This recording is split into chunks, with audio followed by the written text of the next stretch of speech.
When Kelvin Shaw handed over his last $20 bill to pay for a stranger's groceries at Freshmart, he had no idea he was about to change 2 lives forever.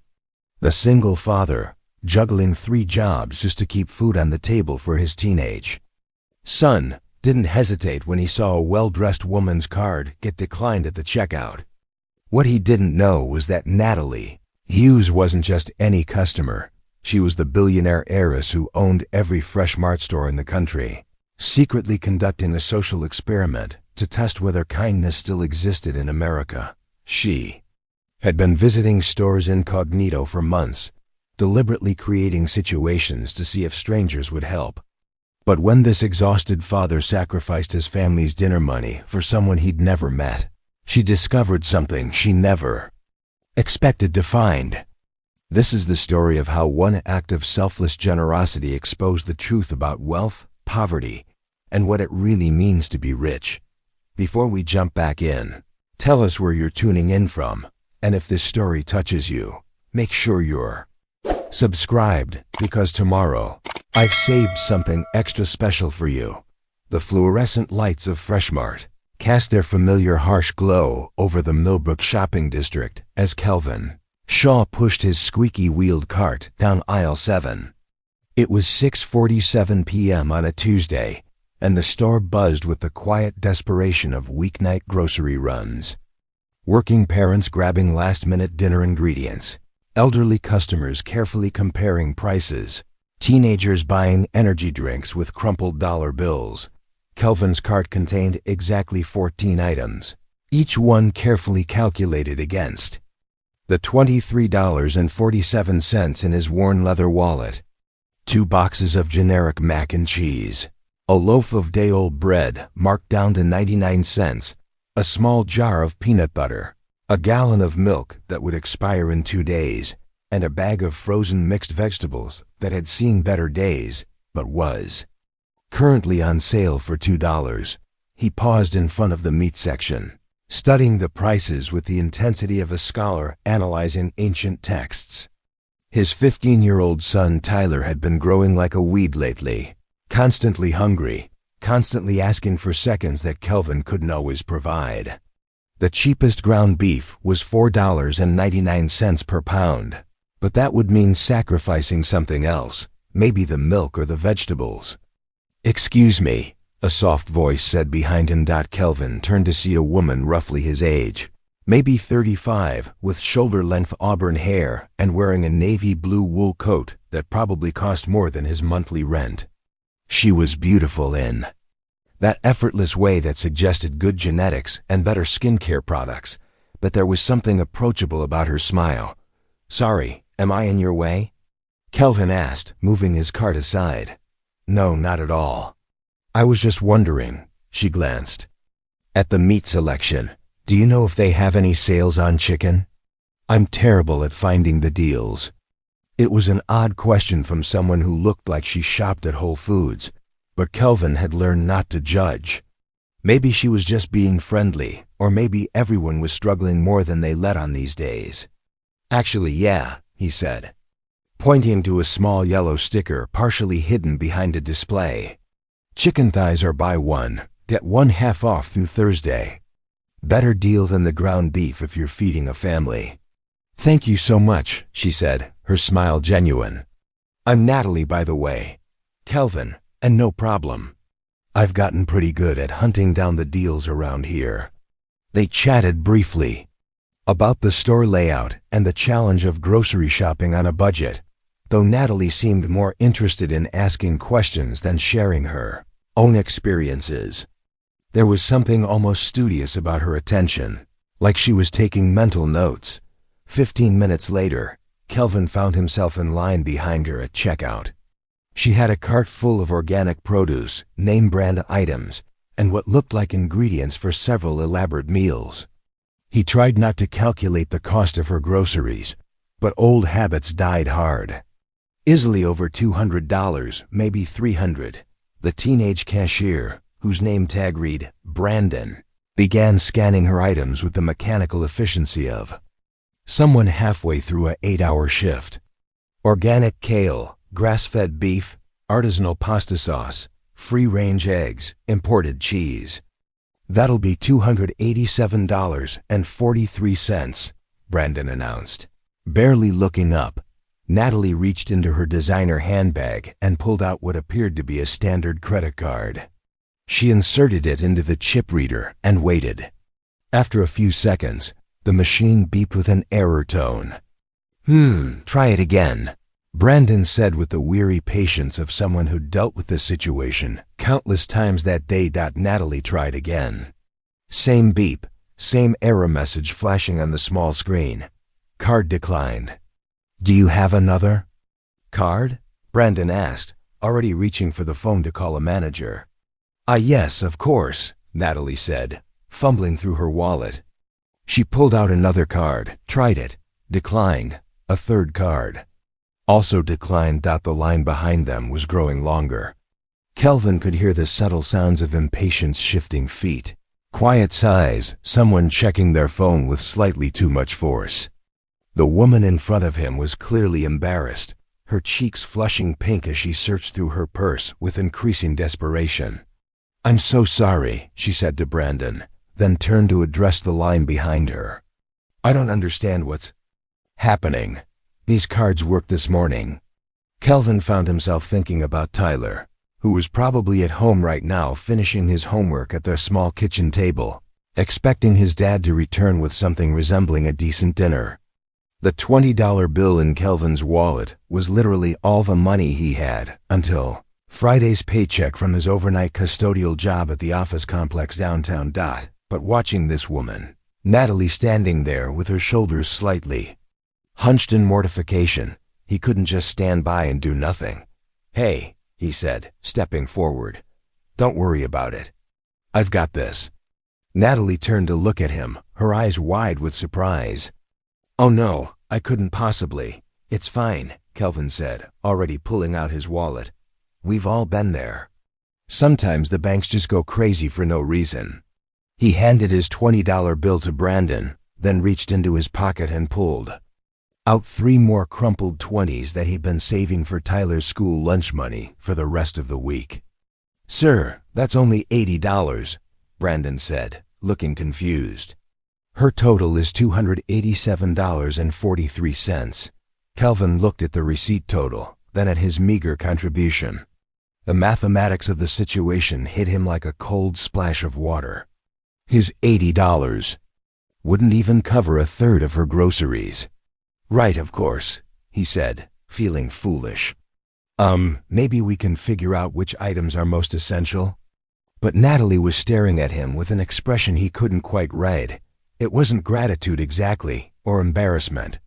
It was something deeper, more complex. You were going to pay for my groceries, she said quietly. With money you clearly need for yourself. The line behind them was getting restless. Someone coughed pointedly. Brandon looked like he was ready to call for backup. Look, Kelvin said, trying to salvage the situation. Why don't you take whatever my 80 covers, and we'll put the rest back? Sir, Brandon interrupted. There's actually another option. We can split the transaction. Your $80 can go toward her groceries, and she can pay the balance when she sorts out her card situation. Natalie was quiet for a long moment, studying Kelvin's face. Then she did something unexpected. She reached into her purse and pulled out a simple black card, different from the others she'd tried. Actually, she said, let me try this one. She inserted the card. This time, the machine hummed approvingly and printed a receipt without protest. Transaction approved, Brandon announced with visible relief. Natalie turned to Kelvin, who was still standing there with his $80 extended toward the cashier. Keep your money, she said softly, but thank you. What you just offered to do, that was incredibly kind. Anyone would have done the same thing, Kelvin said, pocketing his bills with relief he hoped wasn't too obvious. No, Natalie replied, her voice carrying a weight that seemed disproportionate to the situation. They really wouldn't. As Brandon began scanning Kelvin's modest collection of items, Natalie lingered nearby, pretending to organize her receipt but clearly waiting for something. "Kelvin," she said as he was gathering his single plastic bag of groceries, "can I ask you something?" "Sure. Do you shop here often?" It was another odd question, but he nodded. "Pretty much exclusively. It's the closest to where I live, and they usually have the best prices on basics." "What do you think of the store? The way it's run, the staff, the selection?" Kelvin glanced around, wondering why she was asking. "It's fine, I guess. Brandon here is always helpful, and the produce is usually pretty fresh." "Why?" "Just curious about customer satisfaction," she said, with that same studying expression. "You seem like someone who pays attention to details. When you're living on a tight budget, you have to." Kelvin replied with a self-deprecating smile. They walked toward the exit together, an unlikely pair making small talk about grocery store layouts and the challenges of meal planning. But as they reached the automatic doors, Kelvin couldn't shake the feeling that this encounter had been something more than a chance meeting between strangers. "Thank you again," Natalie said as they stepped into the cool evening air, "for what you offered to do in there. You have no idea how much that meant to me." "Really, it was nothing," Kelvin said, adjusting his grip on his single bag. "It was everything," she replied, and something in her tone made him look at her more carefully. But before he could ask what she meant, she was walking toward a sleek silver sedan that definitely hadn't come from the economy car lot. As she drove away, Kelvin stood in the parking lot for a moment longer than necessary, wondering why he felt like he'd just participated in something much more significant than a simple act of kindness at the grocery store checkout. Preparing and narrating this story took us a lot of time, so if you are enjoying it, subscribe to our channel. It means a lot to us. Now back to the story. 3 days later, Kelvin found himself back at Freshmart, this time with Tyler in tow. Friday meant payday, which meant they could finally do a proper grocery run instead of the careful rationing that had characterized their meals since Tuesday night. "Can we get the good cereal this time?" Tyler asked, pushing their cart with the enthusiasm of a teenager who'd been living on generic mac and cheese for most of the week. "Define good," Kelvin replied, consulting the carefully written list in his hand. Every item was prioritized and budgeted down to the cent. You know, the kind with actual flavor. Maybe some of those frozen pizzas that aren't cardboard. Kelvin smiled despite himself. At 15, Tyler had developed his father's pragmatic sense of humor about their financial situation. It was a coping mechanism that both impressed and worried. Kelvin, no teenager, should have to be that understanding about money. "We'll see what we can do," he said, which Tyler correctly interpreted as, "Probably not, but I appreciate your optimism." They were in the cereal aisle, with Kelvin calculating the per-ounce cost of various options, when he heard a familiar voice. "Excuse me, do you work here?" He turned to see Natalie, the woman from Tuesday night, standing near the end cap display, looking slightly lost. She was dressed more casually today, jeans and a simple sweater, but still carried that indefinable air of someone unaccustomed to uncertainty. "Natalie?" Kelvin said, surprised. "No, I don't work here. Just shopping, again." "Oh." She seemed genuinely startled to see him. "Kelvin, right? What a coincidence." Tyler looked between them with the sharp curiosity of a teenager sensing adult drama. "Tyler, this is Natalie. We met the other night when she had some trouble with her credit cards." "Nice to meet you," Tyler said politely, though Kelvin could tell his son was cataloging details, her clothes, her posture, the way she seemed to be studying their interaction. "Likewise," Natalie said. "What are you shopping for today?" "Dad's trying to make $67 stretch until next Friday," Tyler said with characteristic directness. "It's like watching a magician, except instead of pulling rabbits out of hats, he pulls meals out of coupons." "Tyler," Kelvin said, embarrassed. "What? It's impressive. Mom never could do math like that." There was a brief, awkward silence. Natalie seemed to pick up on the past tense immediately. "I'm sorry," she said quietly. "Is your mother?" "She passed away 3 years ago," Kelvin said. "Cancer. It's just the two of us now. I'm very sorry for your loss." "Thank you," Tyler said simply. "Dad's been pretty amazing about everything. He works 3 jobs to keep us afloat." Kelvin wished his son wasn't quite so forthcoming with their personal information, but he also knew Tyler was proud of their small family's resilience. In a world where most of his classmates lived in 2-parent households with significantly more resources, Tyler had learned to find strength in what they did have rather than dwelling on what they lacked. 3 jobs? Natalie asked, and again there was that studying quality to her attention. Custodial work overnight at the Meridian office complex, delivery driver for Grubhub on weekends, and I just started part-time at Henderson's Hardware during the day, Kelvin explained. "It's not glamorous, but it keeps the lights on."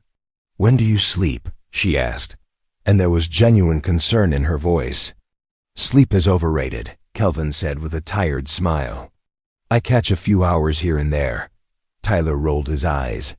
"He falls asleep standing up sometimes. I've seen him do it while brushing his teeth." "That happened once," Kelvin protested. "Twice," Tyler corrected, "and you fell asleep during that movie last week." "In my defense, that movie was terrible." Natalie watched this exchange with something approaching fascination, as if she were observing a species she'd never encountered before. "Can I ask you something?" she said to Kelvin. "The other night, when you offered to pay for my groceries, why did you do that?" Kelvin shrugged. "You needed help." "But you clearly needed that money yourself." "Yeah, but you needed it more in that moment. Standing there with a cart full of groceries and no way to pay, that's embarrassing and stressful. I know what that feels like. Has that happened to you before? Having your card declined?" Tyler snorted. "Dad doesn't use credit cards. Cash only. If we can't afford it, we don't buy it." "Smart policy," Natalie said, though she seemed to be making mental notes again. "Learned it the hard way," Kelvin said. "After Maria died, the medical bills were substantial. Took me 2 years to pay everything off. I don't ever want to be in debt like that again." They stood there for a moment, the weight of shared human experience settling between them.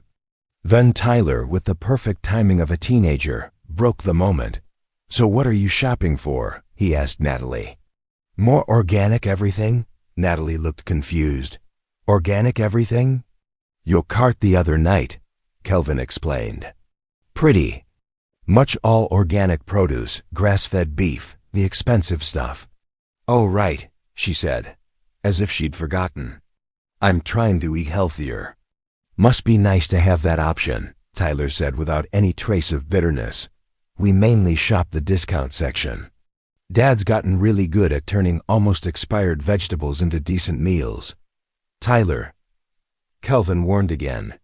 "What?" "It's true. Remember that soup you made from those carrots that were basically rubber? Somehow you made it taste good." Natalie was listening to this exchange with increasing intensity. "You cook a lot?" she asked Kelvin, out of necessity. "Restaurant food is a luxury we can't afford very often. What's your specialty?" "Stretching." "Ingredients," Kelvin said. "I can make a single chicken breast feed 2 people for 2 meals if I'm creative enough." He made this pasta dish last week with literally just noodles, butter, and some herbs from the neighbor's garden, Tyler added. "Somehow it was actually good." "You took herbs from someone's garden?" Natalie asked, sounding alarmed. "Mrs. Patterson next door has a huge herb garden," Tyler explained. "She gives Dad stuff all the time because she grows more than she can use. It's not stealing. Mrs. Patterson is 92 and probably grows herbs specifically to share with neighbors," Kelvin clarified. "She's been feeding half the block from that garden for years." "That's a nice community," Natalie said softly.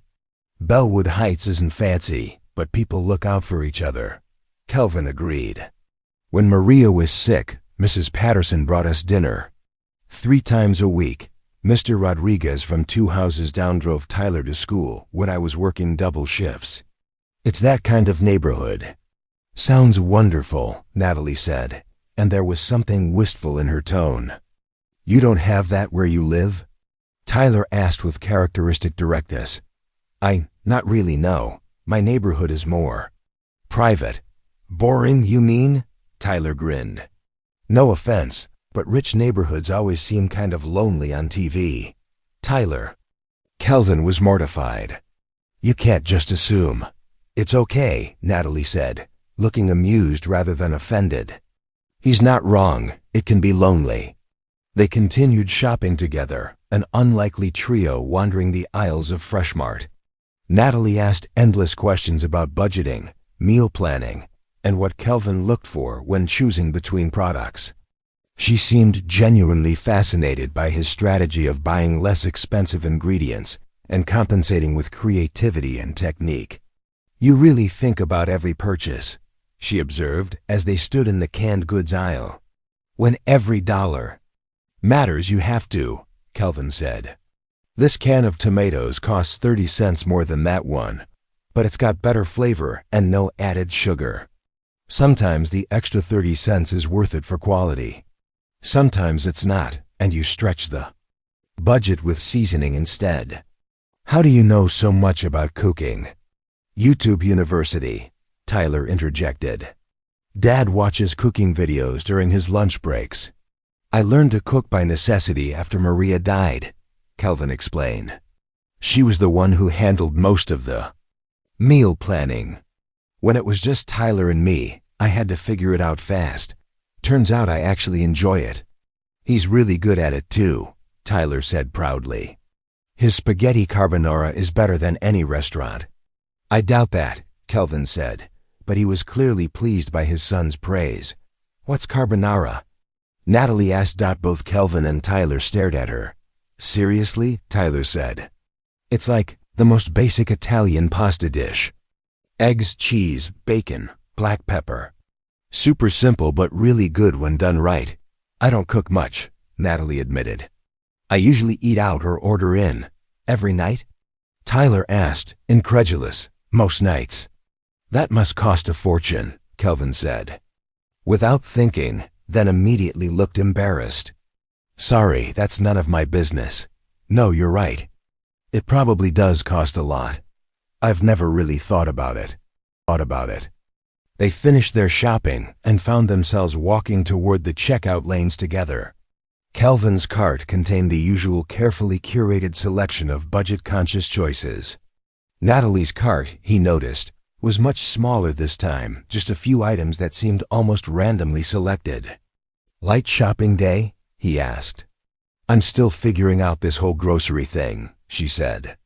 It's more complicated than I expected. At the checkout, Brandon was working again. He recognized both Kelvin and Natalie from their previous encounter.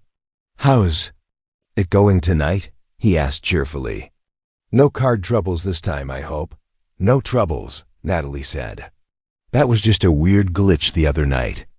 As Brandon scanned their items, Kelvin noticed Natalie watching the process intently, as if she'd never seen a grocery checkout before. When Brandon asked if she had a store loyalty card, she looked genuinely confused. It's free, Brandon explained. You just give me your phone number, and it automatically applies any discounts. Oh, she said. I don't think I have one of those. Want to sign up?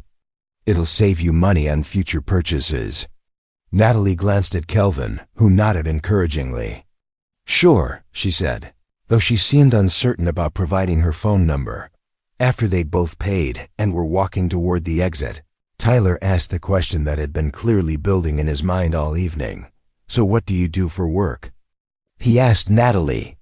You seem to have a lot of free time for grocery shopping. Tyler, Kelvin said automatically. What? It's a normal question, she asked about Dad's jobs. Natalie seemed to consider her answer carefully. I work in business, she said finally. Family business. What kind of business? Retail, she said vaguely. Cool, like clothes or electronics. Or what? Food retail, she said after another pause. Oh, like restaurant management? Something like that. Tyler seemed satisfied with this answer, but Kelvin found himself studying Natalie's face. There was something evasive about her responses, though he couldn't put his finger on why. As they reached the parking lot, Natalie turned to them both. Thank you, she said, for letting me tag along tonight. I learned a lot.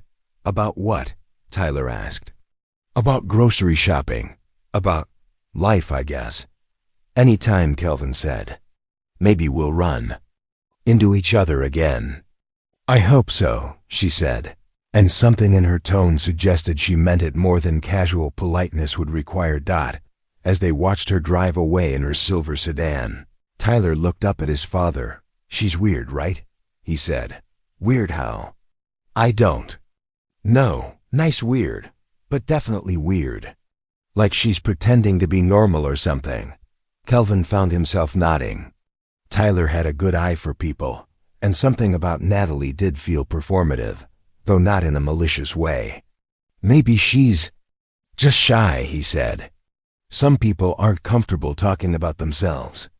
Maybe, Tyler said, but he didn't sound convinced.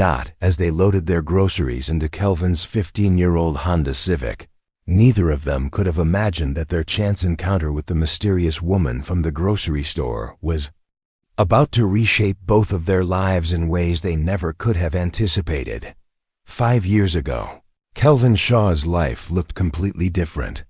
He lived in a 2-story colonial house in the suburb of Oakwood Estates with his wife, Maria, and their 10-year-old son, Tyler. Kelvin worked as a project manager for a mid-sized construction company, pulling in a solid middle-class salary that afforded them a comfortable life, family vacations to the beach, Tyler's soccer league fees, date nights at decent restaurants, and the luxury of not checking bank balances before making routine purchases. Maria taught 3rd grade at Pinecrest Elementary, and her income, combined with Kelvin's, meant they were building toward goals that seemed achievable, paying off their mortgage early, saving for Tyler's college fund, maybe even buying a small cabin in the mountains for weekend getaways. They weren't wealthy, but they were secure, stable, and genuinely happy. The cancer diagnosis came on a Thursday in March, delivered by Dr. Harrison in the sterile confines of his office at Mercy General Hospital. Stage 3 ovarian cancer, already spread to nearby lymph nodes. Maria had been complaining of abdominal pain for months, but they both attributed it to stress from teaching and the general wear and tear of being a working mother. By the time they sought medical attention, the disease had already established a devastating foothold. We'll fight this, Maria had said in the car afterward, her hand squeezing Kelvin so tightly her knuckles went white. Whatever it takes, and they did fight. For 2 years, they threw everything they had at the cancer surgery, chemotherapy, radiation, experimental treatments, holistic therapies, anything that offered even a sliver of hope. Maria endured it all with a grace that humbled everyone around her, continuing to teach whenever her strength allowed, helping Tyler with homework between treatment sessions, insisting on maintaining as much normalcy as possible for their family. But fighting cancer, Kelvin learned, was expensive in ways that health insurance didn't fully cover. There were co-pays and deductibles, experimental treatments that weren't covered at all, travel costs for specialist appointments, and the gradual erosion of income as Maria took more and more sick days. Kelvin began taking on extra projects, working evenings and weekends to compensate for their mounting medical expenses. The house in Oakwood Estates went first. Not immediately, and not without a fight, but the mounting bills made it inevitable. They sold and moved to a smaller rental in Bellwood Heights, a perfectly decent neighborhood, but a definite step down from their suburban dream home. Maria cried the day they handed over the keys, not from vanity, but from the knowledge of what the move represented. "I'm so sorry," she'd whispered to Kelvin as they drove away from the house where they'd planned to grow old together. "For what?" He'd asked, genuinely confused. "For costing us our life. You are our life, he'd replied, and meant every word. Tyler, remarkably, adapted to each change with resilience that broke Kelvin's heart. New school, smaller bedroom, less money for activities. Tyler absorbed each adjustment without complaint, as if he understood instinctively that his parents were doing their best under impossible circumstances. He started walking to school instead of expecting rides, stopped asking for name-brand clothes, and began helping more around the house without being asked. The worst part wasn't the financial stress or even watching Maria's physical decline. It was the way the disease slowly robbed her of herself. The woman who had once corralled 28 third graders with humor and infinite patience became exhausted by simple conversations. The person who had been Kelvin's best friend and closest confidant retreated inward, conserving energy for the basic act of survival. During her final months, as it became clear that the treatments weren't working, Maria made Kelvin promise her 3 things: that he would take care of Tyler, that he would find ways to be happy again, and that he wouldn't let medical debt destroy their son's future. Tyler needs college money more than the hospital needs. Another payment, she said during one of their last coherent conversations. Promise me you'll be smart about this. I promise, he'd said, though at the time he had no idea what being smart about it would actually entail. Maria died on a Sunday morning in October, peacefully in their bedroom with Kelvin holding her hand and Tyler curled up beside her. Her last words were, "Take care of each other," and then she was gone, leaving behind a 13-year-old boy and a man who suddenly had no idea how to navigate the world alone. The medical bills continued arriving for months after the funeral. Kelvin would sit at their small kitchen table after Tyler went to bed, surrounded by invoices and statements and payment plans, trying to make sense of numbers that seemed to grow larger every week. The final tally was devastating: $347,000 in medical debt, even after insurance. Kelvin's grief counselor, a kind woman named Dr. Patricia Reeves, had warned him about making major financial decisions during early grief, but the bills wouldn't wait for his emotional recovery. He consulted with a bankruptcy attorney, but the idea of defaulting on debts incurred trying to save his wife's life felt like a betrayal of her memory. Instead, he made a different choice. He liquidated everything of value: Maria's jewelry, their savings, his retirement account, even Tyler's college fund, and negotiated payment plans for the remainder. It would take years to pay off, but it felt like the honorable thing to do. Then came the secondary devastation: losing his job. The construction company downsized 6 months after Maria's death, and project managers were expensive overhead that could be eliminated. Kelvin's severance package lasted exactly 2 months, and then the real struggle began. The transition from middle-class stability to working-class survival was swift and brutal. Kelvin discovered that his white-collar experience didn't translate easily to immediately available employment. Construction project management required skills that were valuable, but not necessarily transferable to entry-level positions that could be started quickly. He began applying for anything that would hire him: retail positions, food service, delivery jobs, custodial work.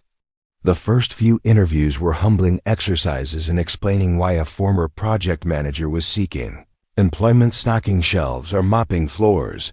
Some employers were sympathetic. Others were suspicious, wondering what was wrong with him that he couldn't find work in his field.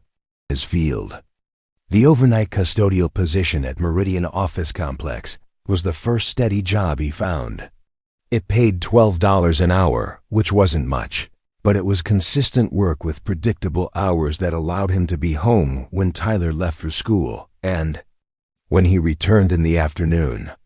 The work itself, vacuuming offices, emptying trash cans, cleaning bathrooms, was honest labor that he approached with the same methodical professionalism he'd once applied to construction timelines.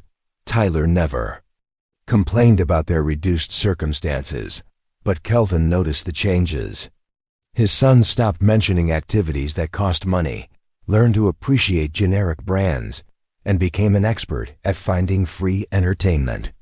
When Tyler's friends talked about family vacations or new video games, he listened politely but didn't reciprocate with his own stories. The delivery job with Grubhub came next, added to weekends when Tyler was occupied with homework or hanging out with friends. Driving around town delivering restaurant meals to people who could afford the convenience fees was sometimes painful, especially when he delivered to neighborhoods, like his old one in Oakwood Estates, but it added crucial income to their tight budget. The part-time position at Henderson's Hardware was the most recent addition. Squeezed into late mornings and early afternoons between his overnight shifts and Tyler's return from school, Mr. Henderson, the 70-something owner, had taken a chance on hiring someone without retail experience because Kelvin's construction background made him genuinely helpful to customers with home improvement questions. "You know what you're talking about," Mr. Henderson had said during the interview. "That's rarer than you'd think in this business." Working 3 jobs meant Kelvin was constantly exhausted, surviving on 4 or 5 hours of sleep and copious amounts of gas station coffee. But it also meant they were staying afloat financially without incurring new debt. Tyler had clothes, food, and school supplies. They lived in a safe neighborhood where people looked out for each other. It wasn't the life they'd planned, but it was a life they could sustain. The most difficult moments came late at night, after Tyler was asleep, when Kelvin sat in their small living room and allowed himself to remember what they'd lost. Not just Maria, though her absence was a constant ache, but the future they'd been building together. The college savings account, the dream of owning their home, the financial security that would have allowed Tyler opportunities that now seemed impossibly distant. But there were also moments of unexpected grace. Mrs. Patterson next door, who treated Tyler like the grandson she'd never had. Mr. Rodriguez, who always had an extra ticket to baseball games and invariably invited Tyler along. The way Tyler had learned to cook simple meals so dinner would be ready when Kelvin came home from his morning shift at the hardware store. "We're doing okay," Tyler would say sometimes, as if reassuring his father. "Mom would be proud of how we're handling this," and maybe that was true. Maria had valued resilience and kindness above material success. She would have been proud of Tyler's maturity and academic achievement despite their circumstances.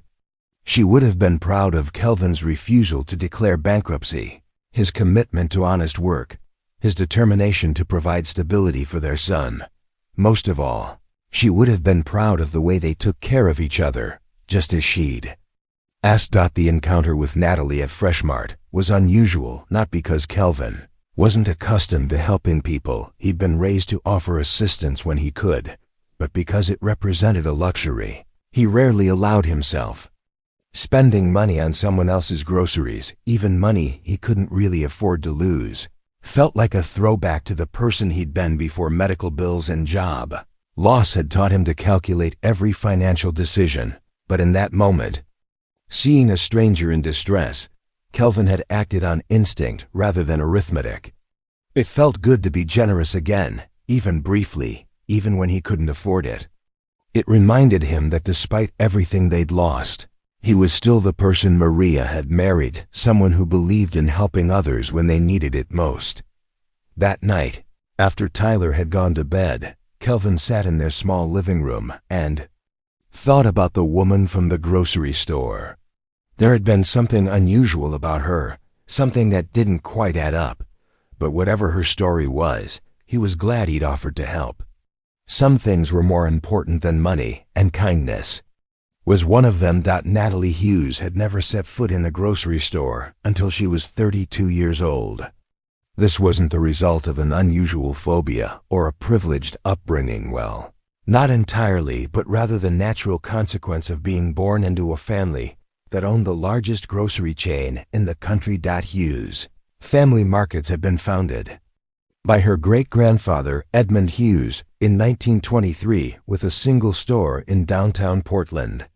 By the time Natalie was born, the family business had grown into an empire of over 2,400 stores across 43 states, including the Fresh Mart chain they'd acquired in the early 2000s. The Hughes family wasn't just wealthy.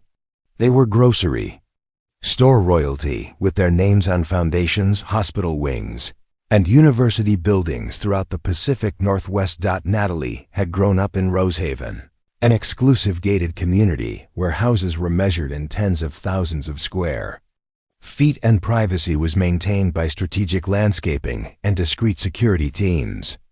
Her childhood memories included formal dinners with senators and business leaders, charity galas where million-dollar donations were announced like auction bids, and summers spent at the family compound in Martha's Vineyard. As the only daughter of CEO Harrison Hughes, Natalie had been groomed from childhood to eventually take her place in the family business. She attended exclusive private schools where her classmates' parents were CEOs, senators, and old money aristocrats. Her summers were spent in internships at various Hughes Family Markets corporate offices, learning everything from supply chain management to real estate development. By age 25, she held an MBA from Wharton and a vice president title at Hughes Family Markets. By 30, she was being discussed as her father's eventual successor. On paper, her life was a stunning success story, a brilliant young executive positioned to inherit one of America's most successful retail empires. The reality, however, was more complicated. Natalie had never shopped for groceries because she'd never needed to. Growing up, food simply appeared in their multiple refrigerators and pantries, prepared by a full-time chef named Mrs. Santorini, who'd been with the family for 20 years. During college, she lived in a luxury apartment with meal plans and restaurant budgets that made cooking unnecessary. As an adult, she either ate at business dinners, ordered from high-end restaurants, or relied on Mrs. Santorini's continued services at family gatherings. More troubling than her isolation from ordinary experiences was her growing suspicion that Hughes Family Markets had lost touch with the very customers they claimed to serve. Board meetings focused on profit margins, expansion strategies, and shareholder returns. Discussion of actual customers was limited to demographic data and purchasing patterns, statistics rather than stories. "We're serving the premium market," her father would say when she raised questions about pricing or accessibility. "Our customers value quality and convenience over bargain shopping." But increasingly, Natalie wondered who these customers actually were. The Hughes family socialized exclusively within their economic class, attended charity events where tickets cost more than many families spent on groceries in a month, and lived in communities where poverty was invisible by design. The turning point came during a board meeting 6 months earlier, when the company was discussing the closure of several underperforming Fresh Mart locations in lower-income neighborhoods. "These stores are simply not generating adequate returns," explained Charles Brennan, the CFO and her father's longtime friend. "The customer base lacks sufficient disposable income to support our profit targets." "What happens to the people who shop at those stores?" Natalie had asked. "They'll shop elsewhere," her father replied matter-of-factly. "There are other grocery options in most of these areas. But what if there aren't? What if we're the only full-service grocery store within reasonable distance? That's not our responsibility," Charles said with the casual dismissal of someone who'd never worried about grocery accessibility. "We're not a social service agency." That night, Natalie had done something she'd never done before. She researched. What happened to communities when their only grocery store closed? The term food desert was new to her, but the concept was devastating. Entire neighborhoods left without access to fresh produce, families forced to shop at convenience stores or travel, impossible distances for basic necessities. She thought about the proposed store closures and wondered how many families would be affected.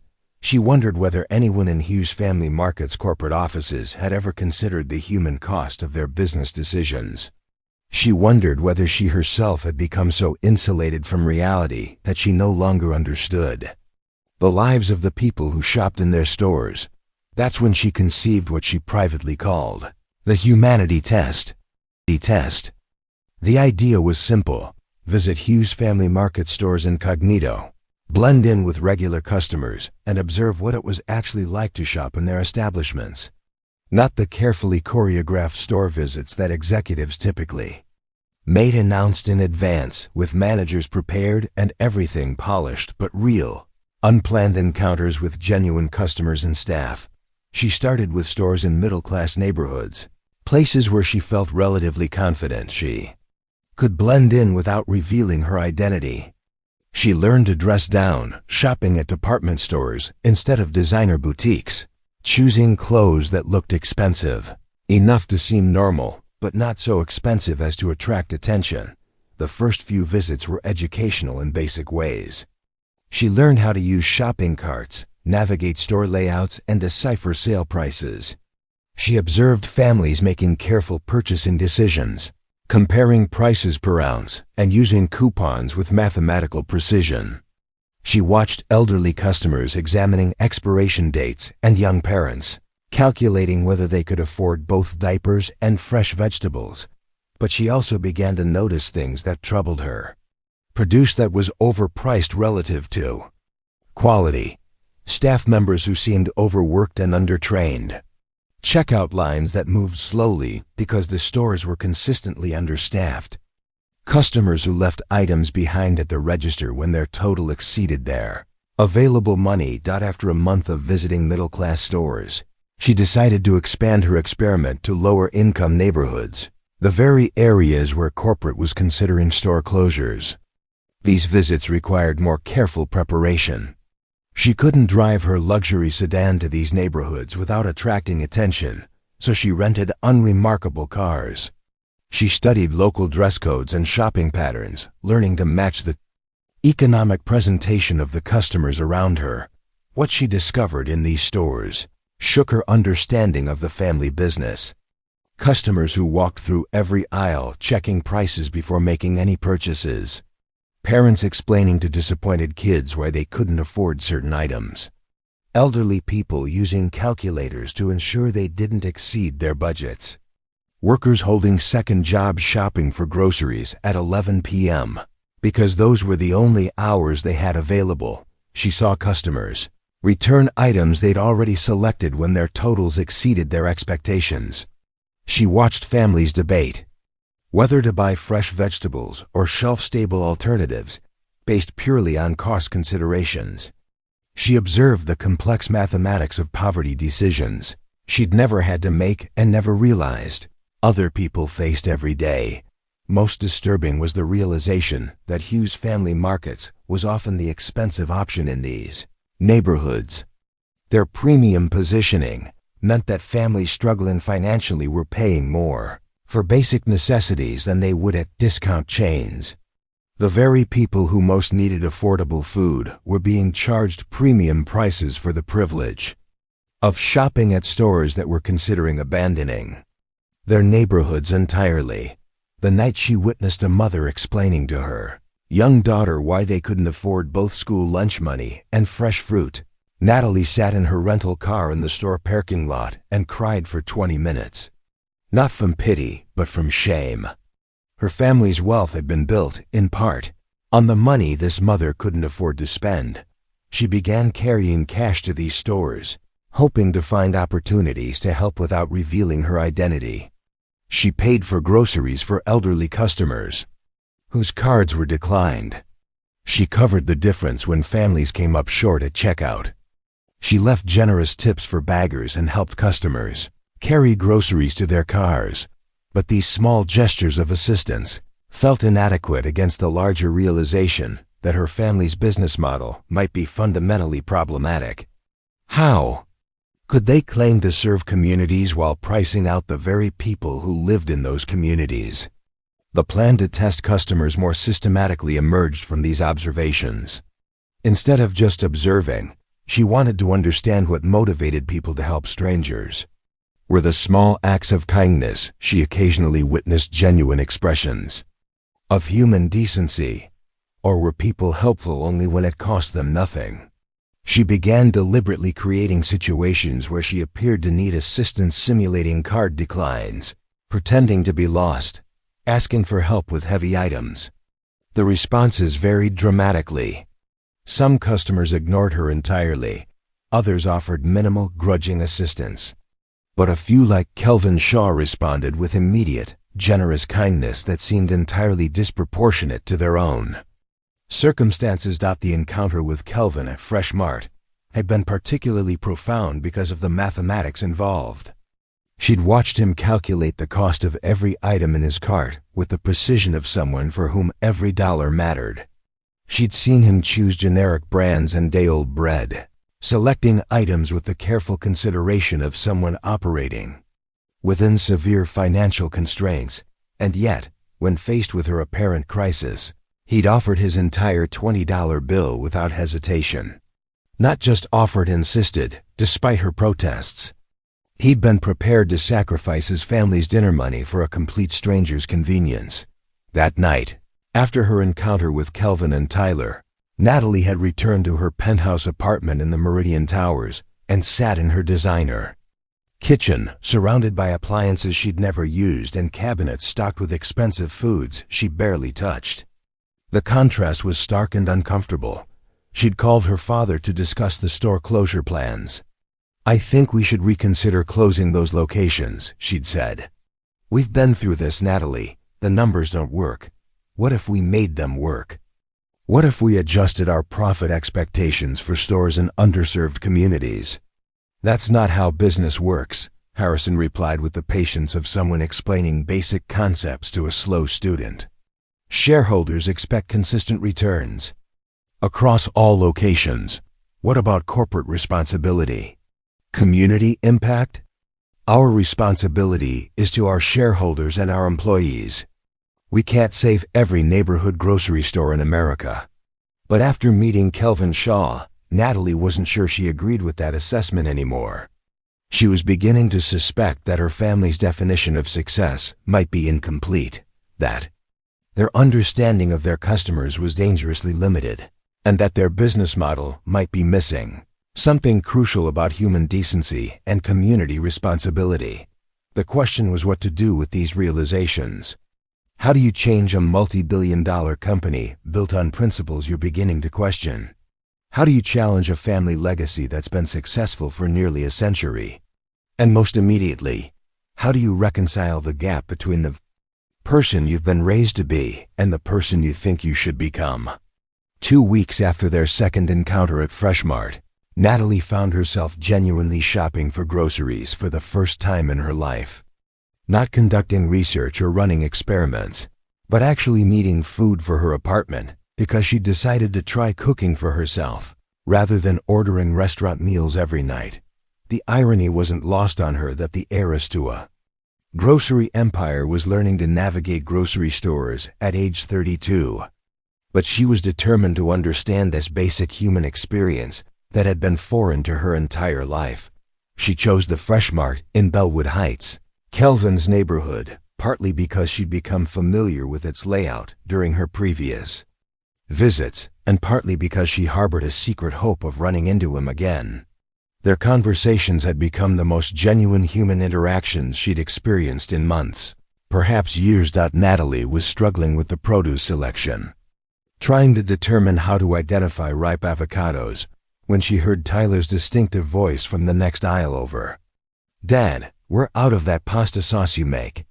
The good kind, not the jar stuff." "I know," came Kelvin's voice, slightly strained. "But the tomatoes for homemade sauce are $3 a can this week. We'll have to make do with the store brand. For now, what about those dented cans in the discount section? Sometimes they have tomatoes marked down. Good thinking. Let's check." Natalie abandoned her avocado selection and quietly followed their voices. She found them in the dented goods section, a small area she'd never noticed before, where items with cosmetic damage were sold at reduced prices. "Score," Tyler said, holding up a can of San Marzano tomatoes. "Only dented on the label side. 50% off." "Perfect," Kelvin replied, examining the can for any serious damage. Mrs. Patterson gave me some fresh basil yesterday, so we can still make the good sauce. Natalie watched this interaction with fascination. Here was a father and son who'd turned grocery shopping into a treasure hunt, finding ways to access quality ingredients despite financial constraints. There was no self-pity in their conversation, no resentment about having to shop the discount section. Instead, they approached their limitations with creativity and even humor. "Miss Natalie." Tyler's voice startled her out of her observation. He'd spotted her lurking near the pasta display. "Oh, hi, Tyler. Hi, Kelvin." She tried to look casual, as if she'd just happened upon them. "Grocery shopping again?" Kelvin asked with a smile. "You're becoming a regular." "I'm trying to learn how to cook," she said, which was technically true. "It's more complicated than I expected." "What are you trying to make?" Tyler asked with the genuine curiosity of someone who'd learned to appreciate good food despite budget constraints. "I was thinking maybe pasta with fresh vegetables, something simple." "Dad makes amazing pasta primavera," Tyler said proudly. "He can make basically anything taste good, even with cheap ingredients." "Tyler," Kelvin said with familiar embarrassment, but Natalie could see he was pleased by his son's praise. Could you maybe show me?" Natalie asked, surprising herself with the request. "I mean, I don't want to impose, but I'm hopeless in the kitchen." Kelvin and Tyler exchanged a glance. "Sure," Kelvin said after a moment. "We were planning to cook tonight anyway." "Tyler, would that be okay with you?" "Yeah," Tyler said enthusiastically. "We never have people over for dinner." "Because our apartment is tiny," Kelvin added quickly. "And we don't exactly have fancy ingredients." "That's perfect," Natalie said. "I'm not looking for fancy. I'm looking for real." An hour later, Natalie found herself climbing the stairs to a second-floor apartment in a converted house in Bellwood Heights. The building was clean but clearly older, with creaky wooden floors and walls that probably provided minimal sound. Insulation between units. "Welcome to Casa Shaw," Tyler said dramatically, opening the door with a flourish. The apartment was small, maybe 800 square feet total, but it was warm and lived in ways that Natalie's penthouse had never been. Family photos covered the refrigerator. Tyler's schoolwork was magneted to every available surface, and the living room furniture looked comfortable rather than expensive. "It's lovely," Natalie said, and meant it. There was something peaceful about the space that her professionally decorated apartment had never achieved. "Mom picked most of the decorations," Tyler said, gesturing to the throw pillows and wall art. "Dad says he has no eye for design, but he's kept everything exactly how she liked it." Kelvin looked slightly embarrassed but didn't contradict his. "Son, would you like something to drink? We have water, milk, or..." He checked the refrigerator. "Orange juice that expires tomorrow. Water is perfect." The kitchen was tiny, a galley-style space, barely wide enough for 2 people. But Kelvin moved through it with the efficiency of someone who'd learned to maximize every inch of available space. "Okay," he said, pulling ingredients from there. "Grocery bags. First lesson in cooking on a budget. Make friends with your spice rack. Good seasoning can make cheap ingredients taste expensive." He began laying out spices, many of them in small containers that had clearly been refilled multiple times. "This is oregano from Mrs. Patterson's garden, dried in our oven. This is garlic powder we buy in bulk because it lasts forever. And this," he held up a small container, "is the secret weapon, a spice blend I learned from a YouTube chef who specializes in budget cooking." Natalie watched, fascinated, as Kelvin transformed their modest ingredients into something that smelled like it could have come from an expensive restaurant. He taught her how to properly heat olive oil, how to saute vegetables without overcooking them, and how to season pasta water for maximum flavor impact. "The key to good pasta," he explained as they worked side by side, "isn't expensive ingredients. It's technique and timing. You want the vegetables to still have some bite, the pasta to be exactly al dente, and everything to come together at the same temperature. Tyler sat at their small kitchen table doing homework, but occasionally offering commentary on his father's cooking methods. "Dad didn't know how to boil water when Mom died," he said casually. "The first month, we lived on peanut butter sandwiches and takeout until we ran out of money for delivery." "Tyler," Kelvin warned, but without real irritation. "What? It's true. Remember that time you tried to make scrambled eggs and somehow managed to burn them and undercook them at the same time?" "I've improved since then," Kelvin said defensively. "He really has," Tyler assured Natalie. "Now he's like a food magician. He can make anything taste good." As they cooked together, Natalie found herself relaxing in ways she hadn't experienced in years. There was something profoundly satisfying about creating something with her hands, about the simple process of preparing food. In her world, meals were either business obligations or solitary activities. This felt like community. "Can I ask you something?" Tyler said as they sat down to eat. "What kind of retail business did you say your family was in?" Natalie's fork paused halfway to her mouth. "Food retail," she said carefully. "Like a restaurant? More like grocery stores." "Cool. Which chain? Maybe we shop there." The moment of truth had arrived sooner than she'd expected. Natalie looked around the small apartment, at the carefully prepared meal made from discount ingredients, at Tyler's genuine enthusiasm and Kelvin's kindness. "Actually," she said slowly, "you do shop there. Freshmart. My family owns Freshmart." The fave silence that followed was profound. Tyler's fork clattered against his plate. Kelvin went very still. "Owns it how?" Kelvin asked quietly. "All of it. The whole chain. Freshmart, Hughes Family Markets, about 12 other regional chains. My great-grandfather started the company 90 years ago." Tyler was staring at her with the intensity of someone trying to solve a complex equation. "So you're like, rich? Really rich?" "Yes." "How rich?" Tyler asked with the directness that only teenagers could manage. "Tyler," Kelvin said automatically, but his voice sounded strange. "It's okay," Natalie said. "Really rich, billionaire rich." The silence stretched again.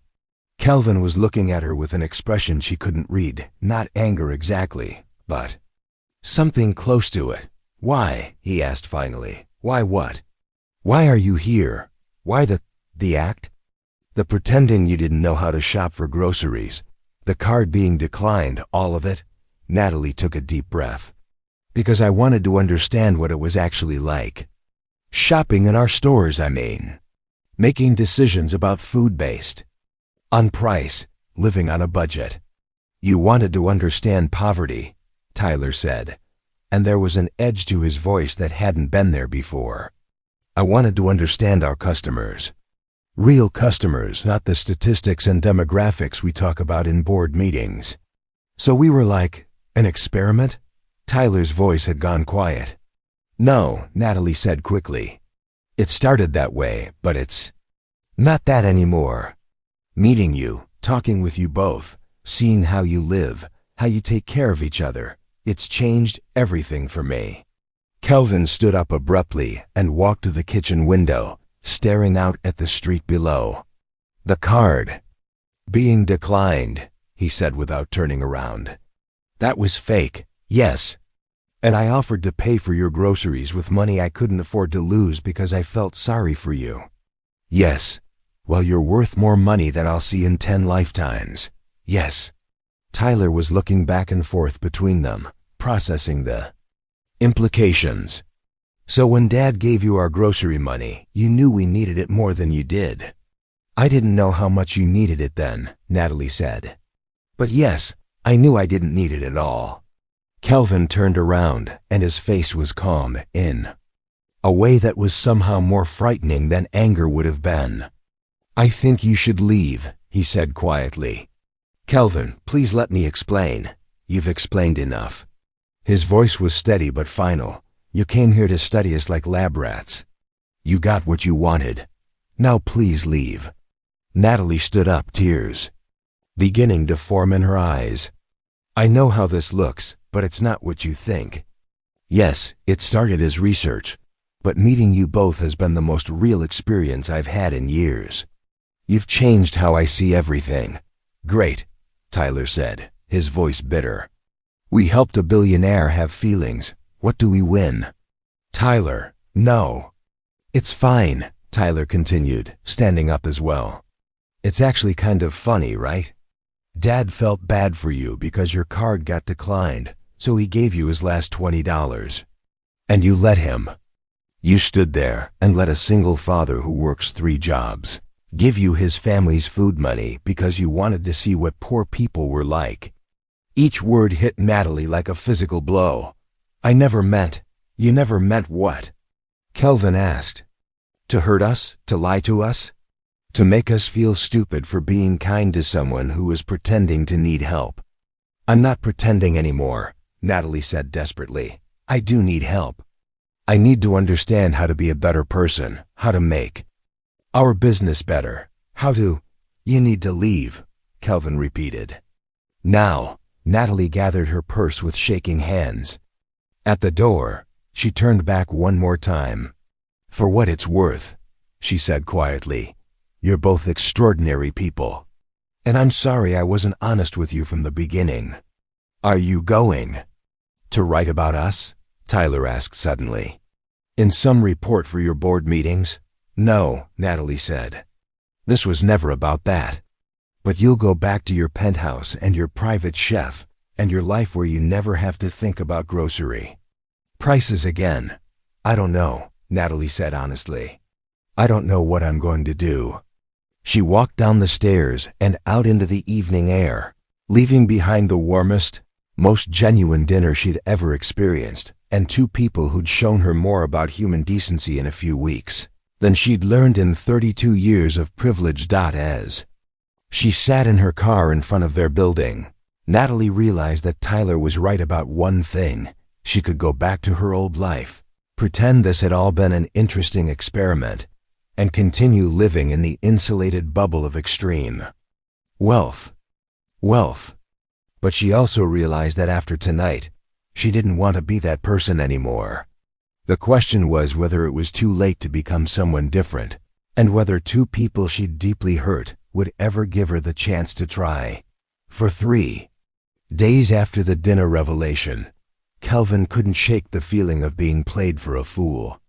He went through his routine overnight custodial shift, morning hardware store hours, picking up Tyler from school, but the interactions with Natalie kept replaying in his mind like a song stuck on repeat. What bothered him most wasn't the deception itself, though that stung. It was the math of it all.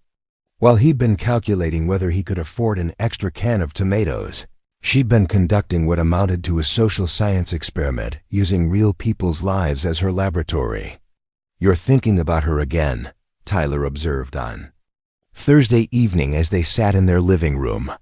Kelvin was staring at a textbook for his GED classes, another goal he was working toward between jobs, but hadn't turned a page in 20 minutes. I'm studying, Kelvin replied automatically.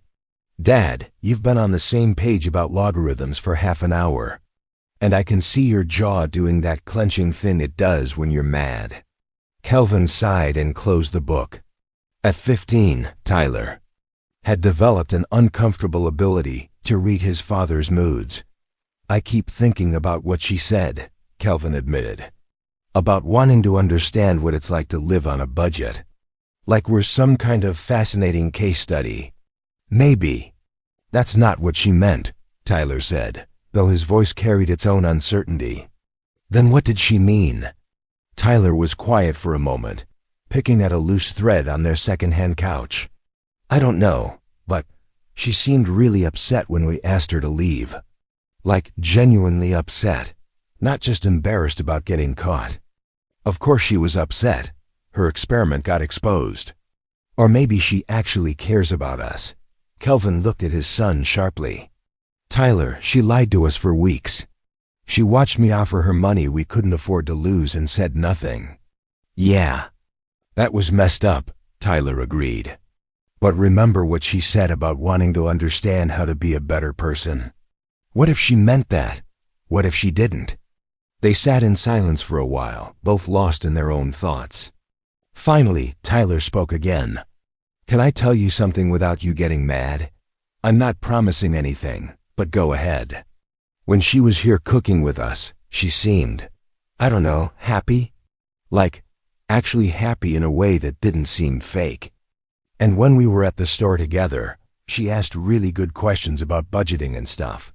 Not like someone making fun of us, but like someone who actually wanted to learn. Kelvin considered this. Tyler was typically a good judge of character, a skill he developed early out of necessity, when it was just the two of them navigating the world.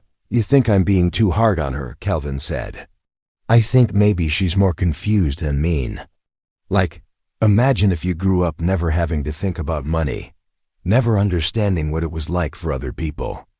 Then suddenly you realize that your family's business affects people like us, and you don't know how to fix it.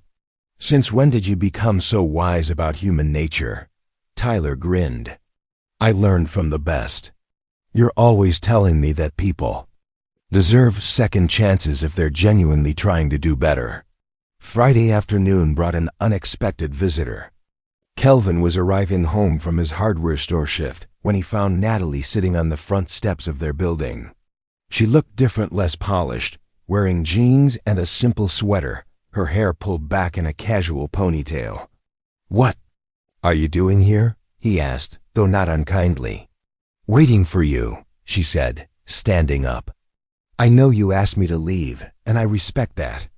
But I need to say something, and then I'll go if you want me to. Kelvin glanced up at their apartment window, where he could see Tyler watching from behind the curtains. 5 minutes, he said. Thank you. Natalie took a deep breath. I've been thinking about what Tyler said the other night. About how I'll go back to my penthouse and never think about grocery prices again. And he was right, I could do that. But I don't want to. What do you want? I want to do something with what I learned, something real. The stores we're planning to close in low-income neighborhoods? I'm going to fight those closures. The pricing structures that make our stores less affordable than they should be. I'm going to challenge those too. Kelvin studied her face, looking for signs of performance or manipulation. And what does any of that have to do with us? Nothing, if you don't want it to. But I was hoping you might help me understand how to do it right. Not as research subjects, but as partners.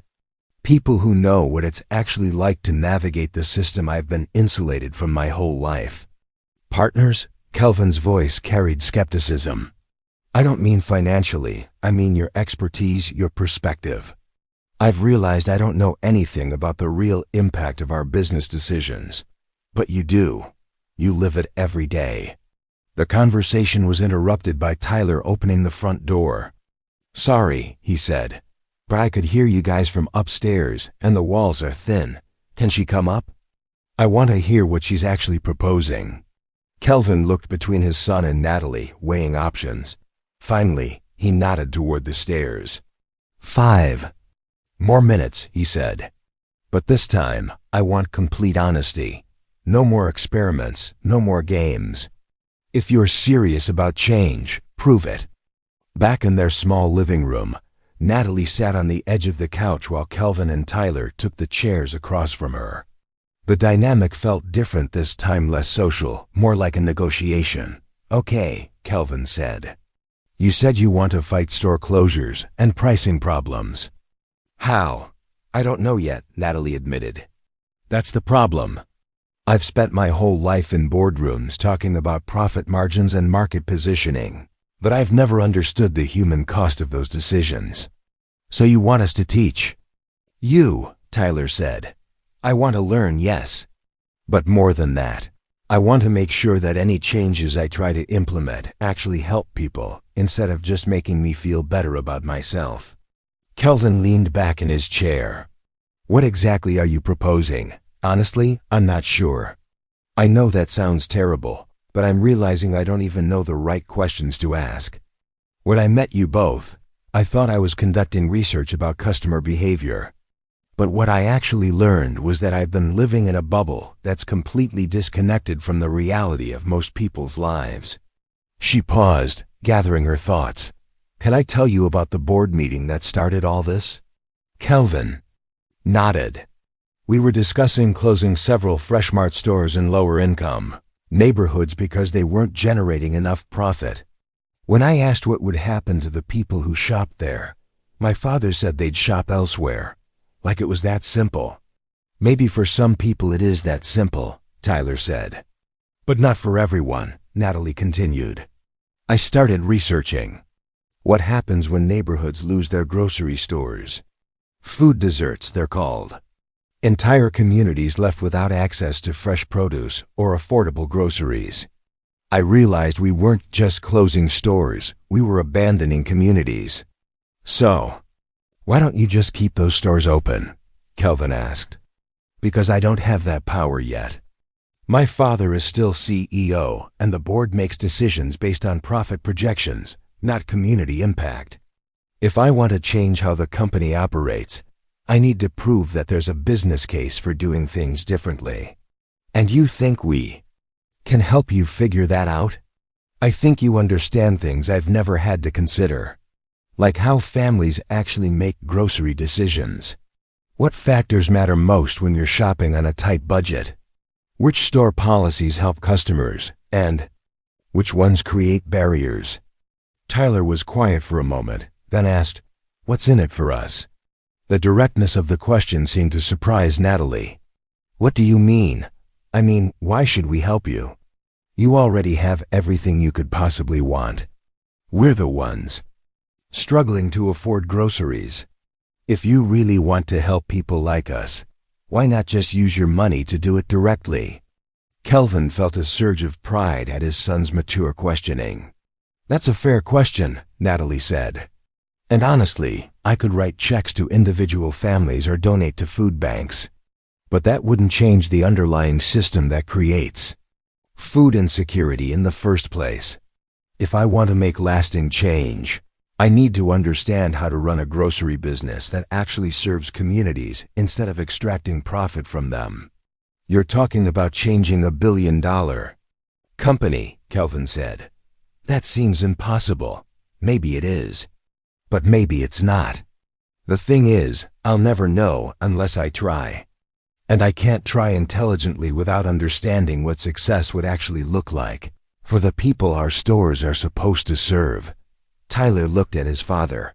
What do you think, Dad? Kelvin was quiet for a long time, considering. Finally, he spoke.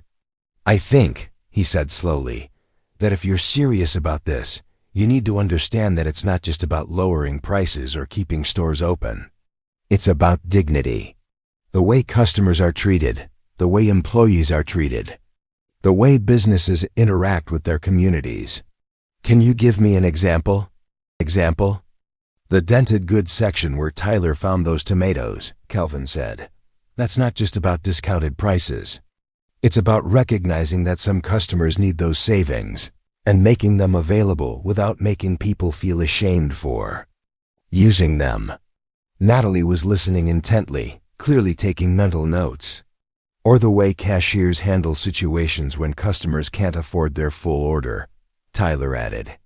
Some stores make it humiliating. Others find ways to help people maintain their dignity while working within their budget. I never thought about that, Natalie said quietly. Because you've never had to, Kelvin replied. But if you're serious about change, that's exactly the kind of thing you need to understand. Natalie looked between them. So you'll help me learn? Kelvin exchanged another glance with Tyler, then made a decision that surprised himself. We'll try, he said, but with conditions. What kind of conditions? Natalie asked, leaning forward. Kelvin had been thinking about this during their conversation, weighing Tyler's intuition about Natalie's sincerity against his own protective instincts. First, he said, complete transparency. No more pretending. No more social experiments. If we're going to help you understand the customer experience, it has to be genuine partnership, not research. Agreed. Second, Tyler and I keep our anonymity.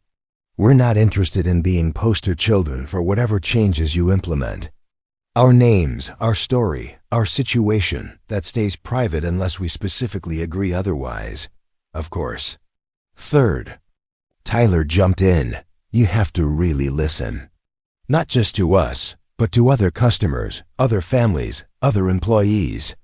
This can't be about you learning just enough to feel good about yourself. Natalie smiled slightly. You're quite the negotiator. I learned from watching Dad deal with bill collectors, Tyler said matter-of-factly. What would this partnership actually look like? Kelvin asked. I'm not entirely sure, Natalie admitted. I was thinking maybe you could help me understand the shopping experience from a customer's perspective. Visit stores with me, help me see what I've been missing. Maybe talk to other families about their experiences. Like focus groups? More informal than that. Real conversations with real people about real challenges. Kelvin considered this. What about your family? Your father and the board? Are they going to support changes that might reduce profits? That's complicated, Natalie said. My father has been grooming me to eventually take over the company, but he's not exactly progressive in his thinking.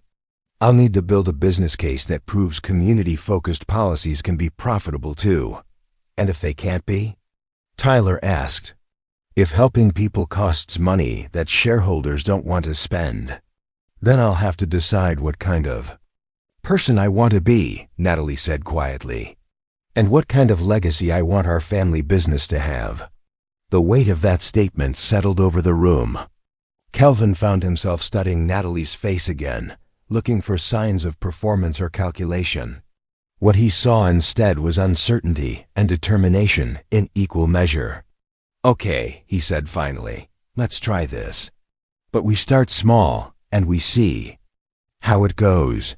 What did you have in mind? Tomorrow is Saturday.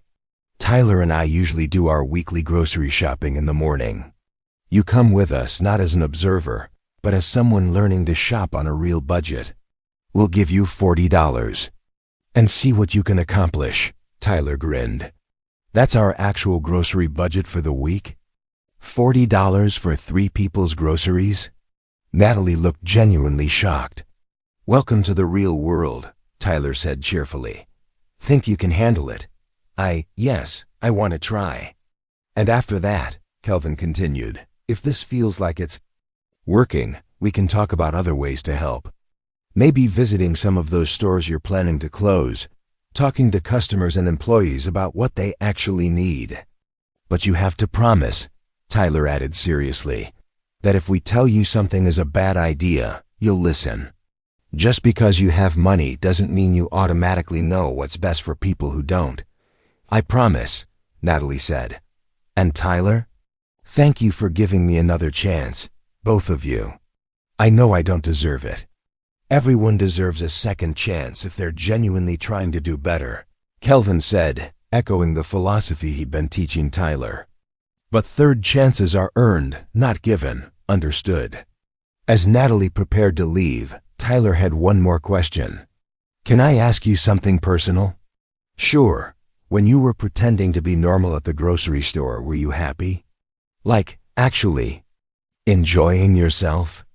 Natalie paused at the door, considering the question seriously. Yes, she said finally. Cooking dinner with you both, learning about budgeting and meal planning, feeling like I was part of something real instead of just observing from the outside. It was the happiest I'd been in years. Good, Tyler said. Because if you're going to help people like us, you need to understand that happiness doesn't come from money. It comes from community, from taking care of each other, from feeling like your life has meaning beyond just accumulating wealth. When did you become so wise? Natalie asked, echoing Kelvin's earlier question. Growing up poor makes you think about what actually matters, Tyler replied with a maturity that made his father's heart ache with pride. After Natalie left, Kelvin and Tyler sat in their living room processing what they'd just agreed to. Think she'll actually follow through? Tyler asked. I don't know, Kelvin said honestly. But I think she deserves the chance to try. And if she doesn't, then we'll have helped someone learn an important lesson about themselves, even if it doesn't change anything else. Tyler nodded, satisfied with this logic. Dad? Yeah? I'm proud of you for giving her another chance. Mom would have liked that. Kelvin felt his throat tighten slightly. You think so? Yeah, she always said the best way to judge someone's character is how they treat people who can't do anything for them. But she also said people can change if they really want to. Your mom was pretty smart, she was. And I think she'd want us to help Natalie figure out how to do better, even if she messed up in the beginning. That night, as Kelvin lay in bed, thinking about the day's events, he realized that for the first time since Maria's death, he felt like he might be part of something larger than just survival. Whether Natalie's transformation was genuine remained to be seen, but the possibility of meaningful change for her, for their community, maybe even for countless families struggling with food insecurity, felt worth the risk of disappointment. Tomorrow would be the real test. Could a billionaire grocery heiress learn to shop like a single father feeding his family on $40 a week? And more importantly, would she emerge from the experience with genuine understanding? Or would the reality of constraint prove too uncomfortable for someone who'd never experienced limitations? Only time would tell. Saturday morning arrived with Natalie standing outside Freshmart at 9 a.m. sharp, clutching two $20 bills like they were foreign currency. She dressed carefully: jeans, sneakers, and a plain t-shirt, trying to blend in with the weekend shopping crowd. Ready for your first real grocery budget challenge? Tyler asked with obvious amusement. I think so, Natalie replied, though. Her voice carried uncertainty. $40 for how many meals exactly? 7 breakfasts, 7 lunches, 7 dinners, Kelvin explained. For 3 people. That's about $1.90 per person per meal. The mathematics hit Natalie like a cold splash of water. That's not much. Welcome to our world, Tyler said cheerfully, grabbing a shopping cart. Rule number 1. Always get a cart, even if you think you're only buying a few things. You'll need both hands free to compare prices. What followed was the most educational 3 hours of Natalie's life.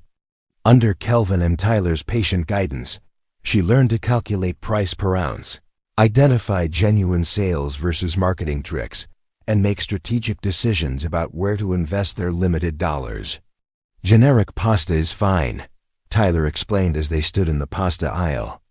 But with pasta sauce, sometimes the name brand goes on sale and actually costs less per ounce than generic. You have to check every time. Natalie found herself taking mental notes about everything, not for corporate research, but because the complexity of budget shopping fascinated her. Every decision required multiple calculations: nutritional value, cost per serving, storage limitations, and versatility across multiple meals. Why are you buying chicken thighs instead of breasts? She asked as Kelvin selected a family pack of bone-in thighs.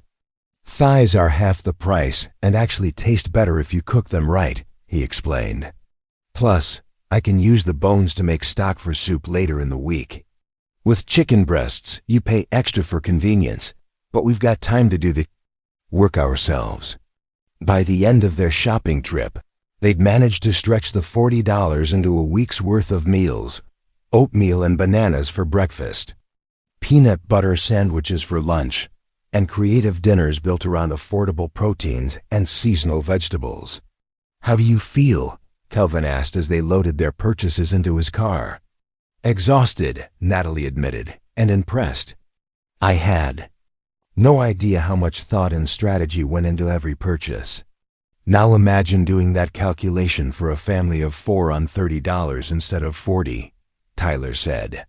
Or for an elderly person on a fixed income trying to stretch $20. For 2 weeks. 2 weeks. Over the following month, their unusual partnership evolved into something neither had expected. Natalie began visiting different Fresh Mart locations with Kelvin and Tyler, seeing their stores through the eyes of customers who counted every dollar. She observed families making hard choices between fresh vegetables and shelf-stable proteins. She watched elderly customers using calculators to ensure they didn't exceed their budgets. More importantly, she began implementing small changes. She convinced store managers to create more prominent discount sections for dented goods and near expiration items. She pushed for clearer price per unit labeling to help customers make informed comparisons. She advocated for longer store hours in low-income neighborhoods, recognizing that many customers worked multiple jobs and could only shop during off-peak times.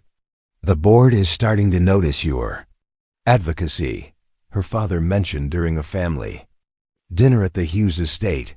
"Good," Natalie replied. "Someone needs to advocate for our customers." "Our shareholders are our primary concern," Harrison reminded her. "Happy customers become loyal customers," she countered.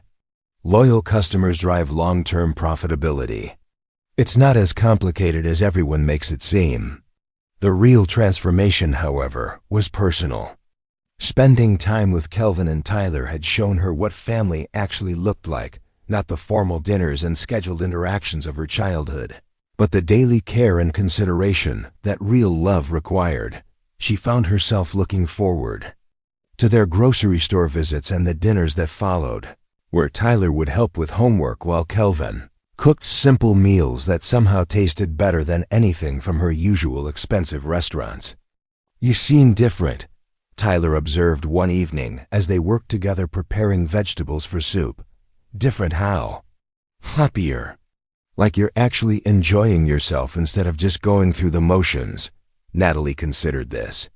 "I think I'm finally understanding what I've been missing, which is community, purpose, the feeling that what I do actually matters to real people." 3 months into their partnership, Natalie received an opportunity that would test everything she'd learned.